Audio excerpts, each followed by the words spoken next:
আবদুল্লাহ ইবনে উমর রাদিয়াল্লাহু তাআলা আনহু থেকে বর্ণিত, তিনি বলেন, এক ব্যক্তি নবী সাল্লাল্লাহু আলাইহি সাল্লামের নিকটে সে জিজ্ঞেস করল, হে আল্লাহর রাসূল, কে সে কোন বস্তুতে হজ ফরজ করে? তিনি সাল্লাল্লাহু আলাইহি সাল্লাম বললেন, পথ খরচ ও বাহনে।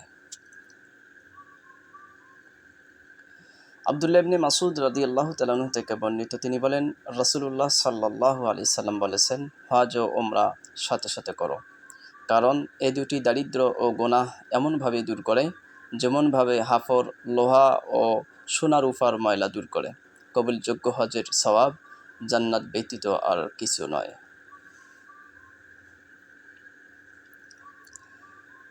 আবু রাজিন আল ওকাইলি রাদিয়াল্লাহু তাআলা আনহু থেকে বর্ণিত, তিনি একবার নবী সাল্লাল্লাহু আলাইহি সাল্লামের নিকট এসে বললেন, হে আল্লাহর রাসূল, আমার পিতা অতিশয় বৃদ্ধ, হজ ও উমরা করার সামর্থ্য রাখে, বাহনে বসতে পারেন না।